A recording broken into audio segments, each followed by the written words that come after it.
Hello दोस्तों, कैसे हैं आप लोग। उम्मीद करते हैं अच्छे होंगे। दोस्तों, इस वीडियो में लैंग्वेज इंग्लिश और हिंदी का प्रैक्टिस सेट पेपर देखने वाले हैं। यह वीडियो बिहार शिक्षक भर्ती 2024 के लिए अति महत्वपूर्ण रहने वाला है, तो आप लोग लास्ट तक ज़रूर बने रहिएगा। तो चलिए देखते हैं क्वेश्चन नंबर फर्स्ट से। क्वेश्चन नंबर फर्स्ट है कि select the most appropriate antonym of the given word sparse. तो देखिए, स्पार्स मीन्स होता है विरल। क्या होता है? विरल। ठीक है, स्पार्स मिस होता है विरल। इसका जो एंटोनिम होगा ये होगा डेंस, DENSE, यानी बी ऑप्शन। क्या होगा? तो बी ऑप्शन। नेक्स्ट क्वेश्चन है कि which word means nearly the same as happy. तो देखिए, हैप्पी का मीन्स होता है खुश। हैप्पी मीन्स क्या होता है? खुश। ठीक है, और इसका जो सिनोनिम होगा ये होगा कंटेंट, CONTENT, कंटेंट, यानी सी ऑप्शन। और देखिए, कंटेंट मतलब होता है संतुष्ट, ठीक है, या फिर खुश। क्या होता है? संतुष्ट या फिर क्या होता है? खुश होता है। तो दो का सी ऑप्शन क्या होगा? राइट होगा। सी ऑप्शन क्या होगा? राइट होगा। हैप्पी मीन्स होता है खुश। इसका सिनोनिम होगा आपको कंटेंट, यानी संतुष्ट। ठीक है, क्वेश्चन नंबर देखिए 3। क्वेश्चन नंबर 3 है कि चूज। देखिए, क्वेश्चन नंबर 3 है कि choose choose the appropriate option to complete the sentences. The men are working, their dot dot dot are at home. तो 3 का जो राइट आंसर होगा ये होगा बी ऑप्शन, यानी वाइफ्स। तो देखिए, मेन प्लुरल है इसलिए WIVS वाइफ्स को चुना जाएगा। ठीक है, वाइफ्स को चुना जाएगा। यह भी स्पष्ट है कि जब मर्द लोग काम पर बाहर निकलते हैं तो उनकी पत्नियां जो हैं ही घरों में रहती हैं, यानी क्या होगा? तो B option, WIVES। Question number 4 देखिए, कहता है कि which is not available in bedroom. तो 4 का होगा सी ऑप्शन। क्या होगा? C option, car. तो देखिए, car can not be available in bedroom. तो 4 का क्या होगा? C option. देखिए, क्वेश्चन नंबर 5। क्वेश्चन नंबर 5 है कि select the correctly split word. तो देखिए, इसमें जो है जिसे ASSEMBLY, असेंबली, यानी सभा, ये जो है करेक्टली स्प्लिट शब्द है, यानी बी ऑप्शन। क्या होता है? ASSEMBLY, assembly. असेंबली मतलब जो है ये क्या है? करेक्ट स्प्लिट वर्ड है। क्वेश्चन नंबर 6 है कि honesty is the best. Honesty is the best क्या होता है? तो policy. Honesty is the best policy, यानी इसका ए ऑप्शन। ठीक है, honesty is the best policy. Question number 7। Question number देखिए 7 है कि select the appropriate preposition he is angry dot dot मी। तो देखिए, 7 का जो राइट आंसर होने वाला है ये होगा ए ऑप्शन, यानी he is angry with me. क्या होगा? He is angry with a person. ये क्या होगा? तो सही होगा। ठीक है, तो यहाँ पे ए ऑप्शन क्या होगा? राइट होगा। ए ऑप्शन क्या होगा? राइट होगा, यानी एंग्री विद अ पर्सन, ये क्या होता है? सही होता है। ठीक है, क्वेश्चन नंबर देखिए नेक्स्ट 8। अब देखिए, क्वेश्चन नंबर 8 है कि फिल इन द ब्लैंक्स, यानी this is dot dot umbrella. Umbrella, तो यहाँ पे क्या होगा? दिस इज, देखिए, अम्ब्रेला, अम्ब्रेला। तो ये वॉवेल साउंड है, तो यहाँ पे लगेगा ANN। ठीक है, तो दिस इज एन अम्ब्रेला, यानी बी ऑप्शन। अब देखिए, क्वेश्चन नंबर 9 है कि इनमें से तीक्ष्ण शब्द का विलोम जो है कौन सा है। अब देखिए, यहाँ से हिंदी शुरू हो रहा है, तो यानी 9 का जो होगा ये होगा सी ऑप्शन, यानी मंद।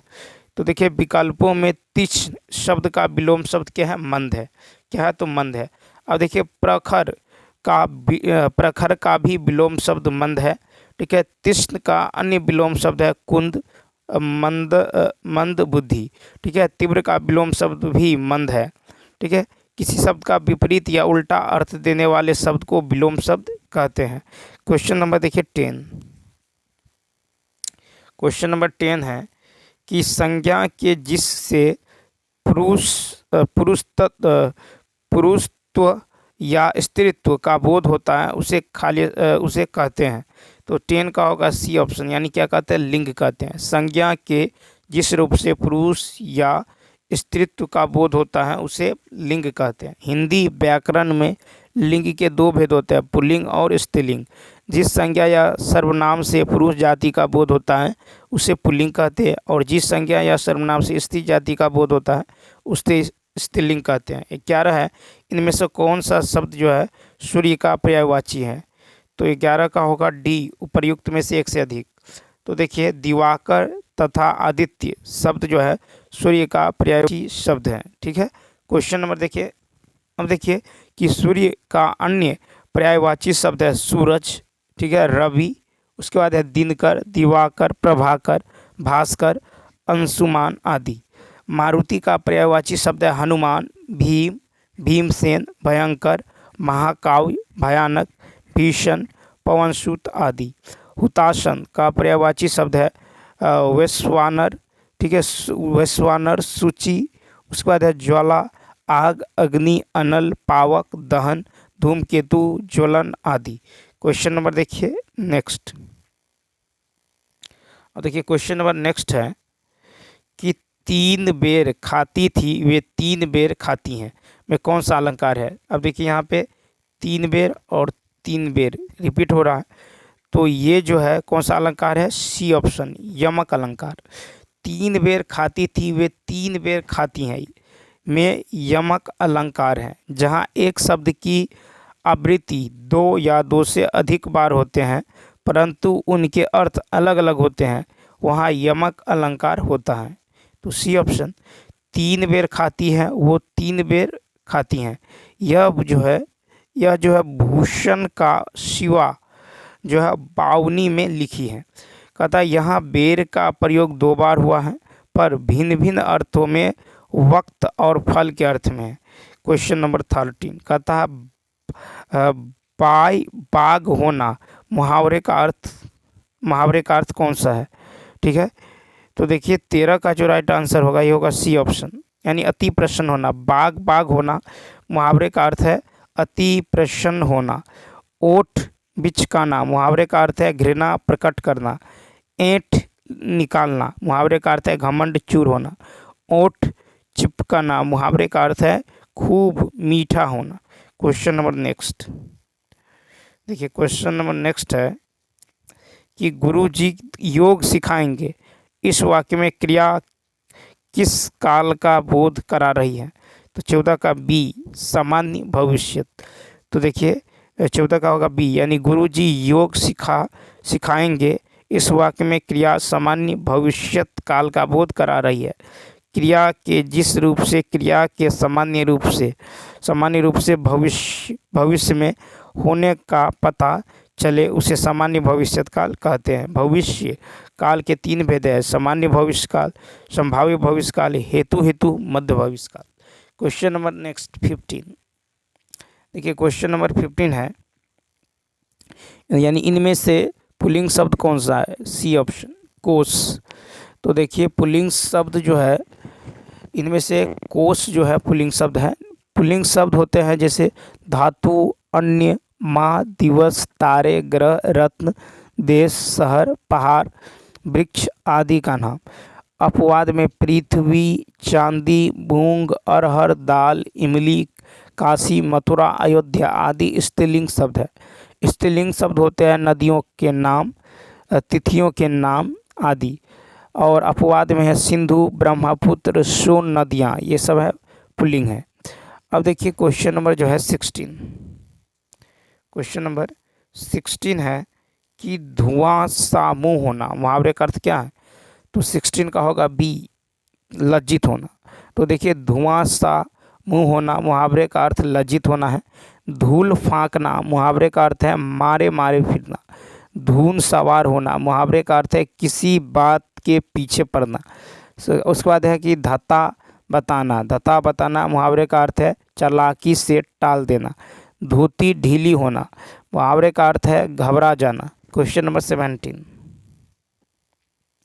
अब देखिए क्वेश्चन नंबर जो है 17 है, क्वेश्चन नंबर 17 है कि मुझे छोटी बच्ची के लिए कुछ नए कपड़े खरीदने हैं, वाक्य में कौन सा करता है?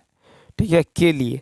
अब देखिए 17 का यदि देखें तो बी ऑप्शन जो है क्या है, 17 का बी। मुझे छोटी बच्ची के लिए कुछ नए कपड़े खरीदने हैं।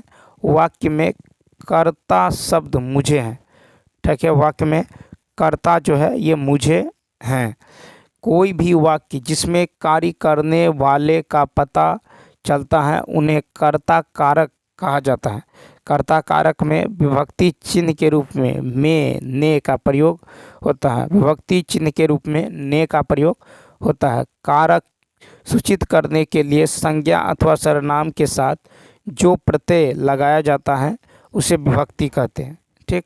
क्वेश्चन नंबर देखिए 18 है कि अलंकार शब्द में कौन सा उपसर्ग है। अलंकार शब्द में कौन सा उपसर्ग है, तो देखिए 18 का यदि देखें तो 18 का हो रहा है बी ऑप्शन यानी अल।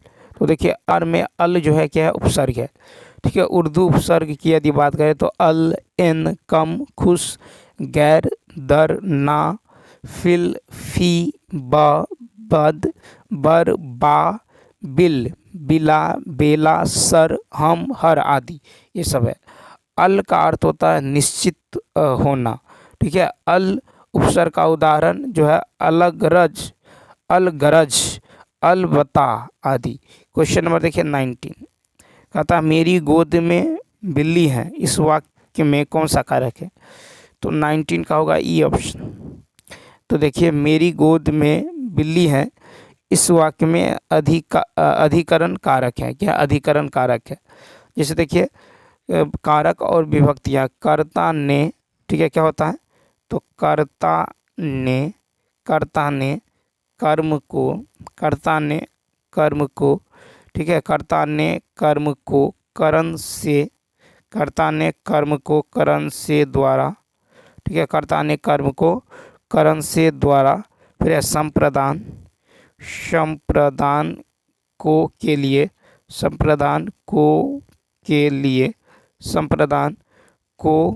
के लिए हेतु निर्मित वास्ते, ठीक है, आपादान से। उसके बाद है आपादान से संबंध का, के, की, रा, रे, री, ना, ने, नी। उसके बाद है अधिकरण में भीतर, पर, पे पर, असंबोधन हे, अहो, अजी, अरे, अहे, ठीक है। तो कर्ता ने कर्म को करण से द्वारा, संप्रदान का के लिए, अपादान से संबंध का, के, की, अधिकरण में भीतर, पर, में पर, और संबोधन हे, अजी, अहो, अरे, ठीक है। ये होता है क्वेश्चन नंबर 20। क्वेश्चन नंबर 20 की यदि बात करें तो कहता है कि लड़ाकू शब्द में कौन सा प्रत्यय है। लड़ाकू शब्द में कौन सा प्रत्यय है, तो बी ऑप्शन, ए ऑप्शन। तो देखिए लड़ाकू शब्द में प्रत्यय जो है आकू, क्या है, आकू, यानी ए ऑप्शन आकू, ठीक है। तो लड़ाकू शब्द में प्रत्यय आकू है। फिर देखिए आकू प्रत्यय से बना शब्द है अराकू, उराकू, पढ़ाकू। उसके बाद देखिए अंकु प्रत्यय से बना शब्द है उड़ंकू, अडंकू। उसके बाद देखिए आक प्रत्यय से बना शब्द है पैराक, तैराक। वैया प्रत्यय से बना शब्द है गवैया, खिरैया, ठीक है, क्या है, गवैया और खिरैया। उसके बाद देखिए क्वेश्चन नंबर 21 कहता है कि अर्ध विराम चिन्ह कौन सा है। 21 का ए ऑप्शन, ठीक है। तो अर्ध विराम चिन्ह जो है ऐसा होता है, अर्ध विराम चिन्ह, ठीक है, अर्ध विराम चिन्ह। उसके बाद देखिए कि निर्देशक चिन्ह या संयोजक चिन्ह या सामासिक चिन्ह ये होता है इस तरह से, ठीक है। इस तरह से क्या होता है, तो निर्देशक चिन्ह होता है या संयोजक चिन्ह होता है। अवतरण चिन्ह कैसा होता है, तो अवतरण चिन्ह जो है इस तरह से होता है, ठीक है, अवतरण चिन्ह इस तरह से, ठीक है। उसके बाद है उपसर्ग, क्या है, तो उपसर्ग जो है उपविराम चिन्ह, उपविराम होता है इस तरह से, ठीक है, उपविराम। उसके बाद देखिए अल्प विराम होता है इस तरह से, ठीक है, अल्प विराम। उसके बाद देखिए क्वेश्चन नंबर 22 देखिए 22 है कि मनोदशा का सही संधि विच्छेद कौन सा है। 22 का यदि देखें तो बी ऑप्शन, क्या होगा, मनः जोड़ दशा। तो मनोदशा का सही संधि विच्छेद है मनः जोड़ दशा, ठीक है। दुर्दशा का संधि विच्छेद है दुह जोर दशा। और देखिए उसके बाद है निह जोर सार का संधि विच्छेद होगा निसार का निह जोर सार। उसके बाद देखिए उसके बाद है निष्कपट का संधि विच्छेद होगा निह जोर कपट। क्या होगा? निह जोर कपट। क्वेश्चन नंबर देखिए 23 कहता मैं आपके विचारों से जो है अंशतः सहमत हूँ। इस वाक्य में जो है किस प्रकार के क्रिया विशेषण का प्रयोग हुआ है? तो इसका होगा बी ऑप्शन, यानी परिमाणवाचक। मैं आपके विचार से अंशतः सहमत हूँ। इस वाक्य में परिमाणवाचक क्रिया विशेषण का प्रयोग हुआ है। परिमाणवाचक क्रिया विशेषण के परिमाण का बोध होता है। परिमाणवाचक क्रिया विशेषण का उदाहरण है ठीक है, बराबर, इतना, कम, एक दूसरे, एक एक करके, कुछ, लगभग, बहुत। ठीक। क्वेश्चन नंबर 24 देखिए क्वेश्चन नंबर जो है 24 है कि जो है क्वेश्चन नंबर 24 है कि बुढ़िया धीरे धीरे चबा रही है। इस वाक्य में धीरे धीरे किस प्रकार का क्रिया विशेषण है? तो 24 का होगा ए ऑप्शन, यानी रीतिवाचक क्रिया विशेषण। बुढ़िया धीरे धीरे चबा रही है, इस वाक्य में धीरे धीरे रीतिवाचक क्रिया विशेषण है। रीतिवाचक क्रिया विशेषण से रीति का बोध होता है। रीति जो है वाचक क्रिया विशेषण का 7 जो है उपभेद होता है। करण बोधक, निषेध बोधक, स्वीकार बोधक, प्रकार बोधक, निश्चय बोधक, अनिश्चय बोधक और प्रश्नवाचक। क्वेश्चन नंबर 25 कहता श्रृंगार शब्द का तद्भव रूप कौन सा है? तो 25 का होगा ए ऑप्शन। क्या होगा? तो ए ऑप्शन। ठीक है। श्रृंगार शब्द का तद्भव रूप क्या होगा? दंत सहर्षिकार उपसर्ग गोवाकार अरव श्रृंगार। श्रृंगार तत्सम शब्द है और रसों का राजा श्रृंगार रस को कहा जाता है। क्वेश्चन नंबर देखिए, अब देखिए 26 से 30। ठीक है, 26 से 30 कथा का उत्तर दिए गए गद्यांश के आधार पर दीजिए। ठीक है, गद्यांश के आधार पर यहाँ पे देना है। तो चलिए पहले देख लेते हैं क्वेश्चन। ठीक है, क्या देखेंगे? क्वेश्चन देखते हैं। तो क्वेश्चन यहाँ पे देखिए, क्वेश्चन है 26 कि कार्य के संदर्भ में मोबाइल फ़ोन की उपयोगिता है। ठीक है, कार्य के संदर्भ में मोबाइल फ़ोन की उपयोगिता है कार्यप्रणाली। तो देखिए इसका जो राइट आंसर होगा ये देख लेते हैं कार्य के संदर्भ में। तो यहाँ पे यदि आप देखें तो यहाँ पे देखिए कि मोबाइल फ़ोन के एक नहीं अनेक लाभ है। मोबाइल फ़ोन के प्रयोग से निजी ज़िंदगी के साथ साथ व्यापार के क्षेत्र में भी जो है व्यापक वृद्धि हुई है। आप अपने मोबाइल के माध्यम से ही कहीं भी रहकर अपने कार्यों को पूरा कर सकते हैं। इसे हर समय अपने साथ रख पाने के कारण आप हर समय लोगों के संपर्क में रहते हैं। मोबाइल फ़ोन के अनेक लाभों के साथ साथ कुछ हानियाँ भी जो है कुछ हानियाँ भी हैं। ठीक है, जहाँ यह सुखद है वहीं दुखद है। जैसे आप कभी सो रहे हैं या खाना खा रहे हैं, उस समय फ़ोन आ जाए तो आप जो है काफ़ी बुरा लगता है। आप जो है ड्राइविंग कर रहे हैं और फ़ोन आ जाए तो काफ़ी परेशानी होती है। आप यदि कुछ समय एकांत में बिताना चाहते हैं तो भी मोबाइल फ़ोन उसमें खलल डाल सकता है।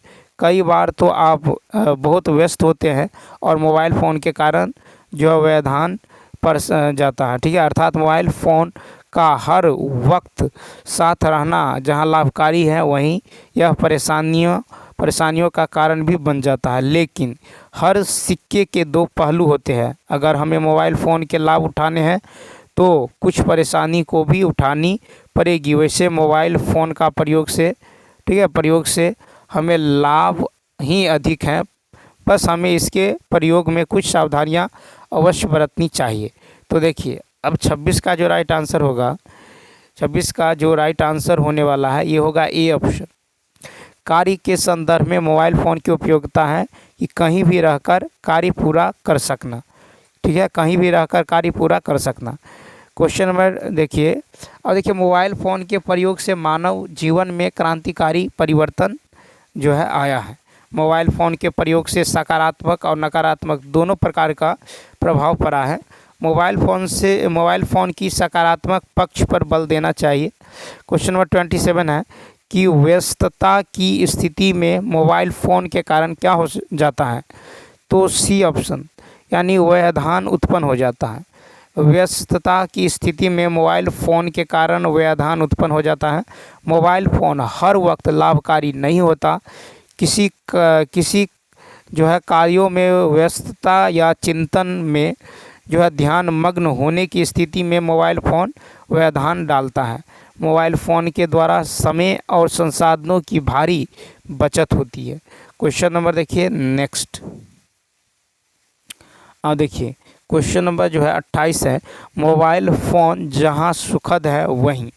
तो मोबाइल फ़ोन जहां सुखद है वहीं दुखद भी है। सी ऑप्शन, मोबाइल फ़ोन जहां सुखद है वहीं दुखद भी है। जब सोई अवस्था में हो, कोई अत्यंत ज़रूरी कार्यों में व्यस्त हो, उस स्थिति में मोबाइल का प्रयोग दुखद हो जाता है। जब हम ड्राइविंग कर रहे होते हैं उस समय मोबाइल फ़ोन का प्रयोग खतरनाक हो सकता है। क्वेश्चन नंबर 29, मोबाइल फ़ोन के प्रयोग से सावधानी बरतने से क्या होगा? तो 29 का ए लाभ होगा। मोबाइल फ़ोन के प्रयोग में सावधानी बरतने से लाभ होगा। मोबाइल का बुद्धिमत्ता पूर्वक प्रयोग करने से हम लाभ उठा सकते हैं। मोबाइल का उचित ढंग से प्रयोग करने से कार्यकुशलता, समय प्रबंधन और संसाधनों पर सकारात्मक प्रभाव पड़ता है। अब देखिए क्वेश्चन नंबर जो है यह है 30 है, गद्यांश का उचित शीर्षक होगा। तो 30 का बी ऑप्शन, मोबाइल फ़ोन। इसका उचित शीर्षक मोबाइल फ़ोन होगा। क्या होगा? Mobile phone. तो चलिए दोस्तों, इस वीडियो में इतना ही। यदि यह वीडियो अच्छा लगा हो तो लाइक, शेयर और सब्सक्राइब करना ना भूलें।